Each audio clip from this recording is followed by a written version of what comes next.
بسم اللہ الرحمن الرحیم۔ السلام علیکم۔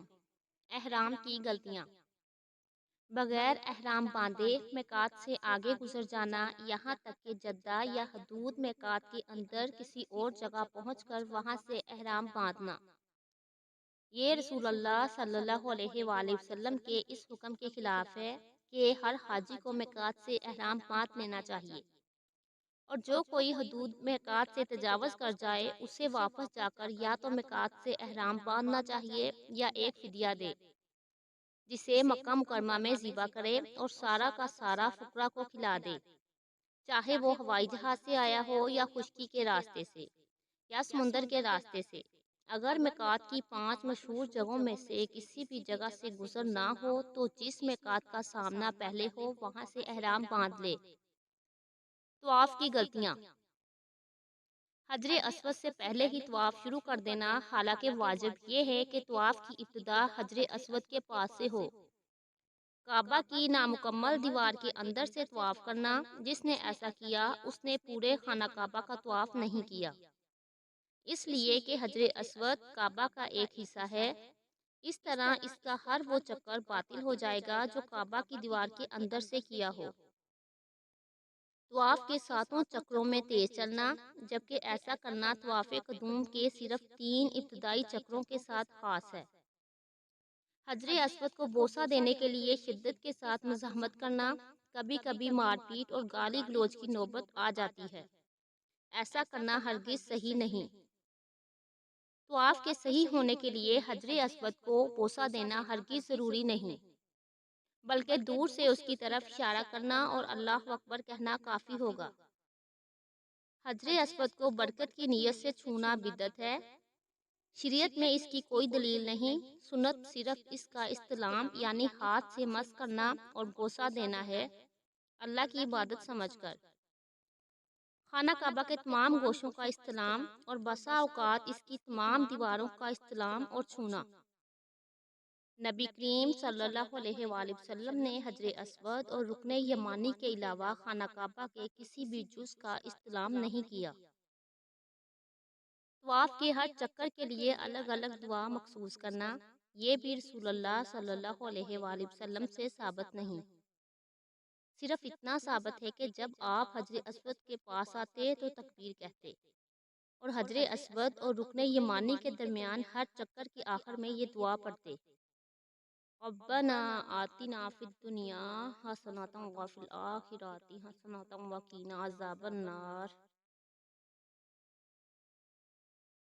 بعض طواف کرنے والے اور طواف کروانے والے حالت طواف میں اپنی آوازیں اتنی بلند کرتے ہیں کہ دوسرے طواف کرنے والوں کو تشویش ہوتی ہے، یہ بھی طواف کی غلطیوں میں سے ہے۔ مقام ابراہیم کے پاس نماز پڑھنے کے لیے مزاحمت کرنا یہ بھی خلاف سنت ہے، اور اس سے طواف کرنے والوں کو اذیت پہنچتی ہے۔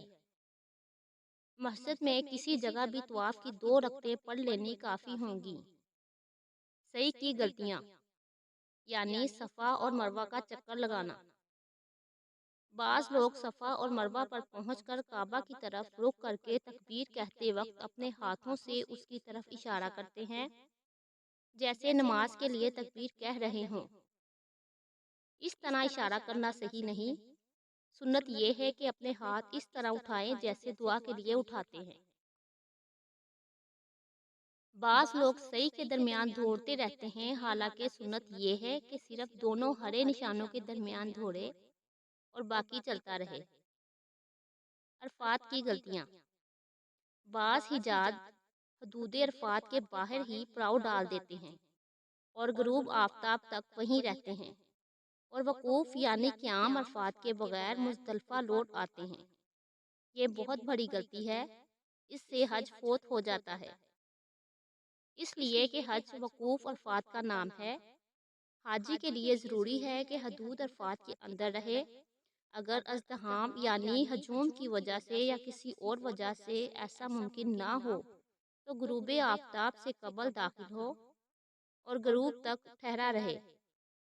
حدود عرفات میں رات کے وقت بھی داخل ہونا کافی ہوگا، اور خاص کر قربانی کی رات میں۔ بعض حاجی غروب آفتاب سے پہلے ہی عرفات سے لوٹ جاتے ہیں، ایسا کرنا صحیح نہیں، اس لیے کہ رسول اللہ صلی اللہ علیہ وآلہ وسلم عرفات میں اس وقت تک ٹھہرے رہتے جب تک آفتاب پورے طور پر غروب نہ ہو جاتا۔ بعض لوگ جبل رحمت کی چوٹی تک پہنچنے کے لیے ہجوم اور دوسروں کی ایذا رسانی کا سبب بنتے ہیں۔ پورے میدان عرفات میں کسی جگہ بھی وقوف صحیح ہے اور پہاڑ پر چڑھنا مشروع نہیں، اور نہ ہی وہاں نماز پڑھنا صحیح ہے۔ بعض لوگ دعا کرتے وقت جبل رحمت کی طرف رخ کرتے ہیں، حالانکہ سنت قبلے کی طرف رخ کرنا ہے۔ بعض لوگ عرفہ کے دن مخصوص جگہوں میں مٹی اور کنکریوں کا ڈھیر بناتے ہیں، ایسا کرنا خلاف شرع ہے۔ مزدلفہ کی غلطیاں۔ کچھ لوگ ایسا کرتے ہیں کہ مزدلفہ پہنچتے ہی مغرب اور عشاء کی نماز پڑھنے سے قبل کنکریاں چننا شروع کر دیتے ہیں اور یہ سمجھتے ہیں کہ کنکریاں مزدلفہ سے ہی ہونی چاہیے، حالانکہ صحیح یہ ہے کہ کنکریاں حدود حرم میں کہیں سے بھی کی جا سکتی ہیں، بلکہ ثابت یہ ہے کہ رسول اللہ صلی اللہ علیہ وآلہ وسلم نے اپنے لیے جمرہ عقبہ کی کنکریاں مزدلفہ سے چننے کا حکم نہیں دیا، بلکہ صبح کو مزدلفہ سے واپسی کے بعد مینا سے چنی گئی تھیں۔ اسی طرح باقی دنوں کی کنکریاں بھی مینا سے لی گئی تھیں۔ کچھ لوگ کنکریوں کو پانی سے دھوتے ہیں، یہ عمل بھی غیر مشروع ہے۔ رمی، کنکریاں مارنے کی غلطیاں۔ بعض لوگ کنکریاں مارتے وقت یہ اعتقاد رکھتے ہیں کہ وہ شیطان کو مار رہے ہیں، اس لیے رمی جمرات کے وقت غصے کا اظہار کرتے ہیں اور گالیاں بھی دیتے ہیں، حالانکہ رمی جمار کی مشروعیت کا مقصد صرف اللہ تعالیٰ کی یاد ہے۔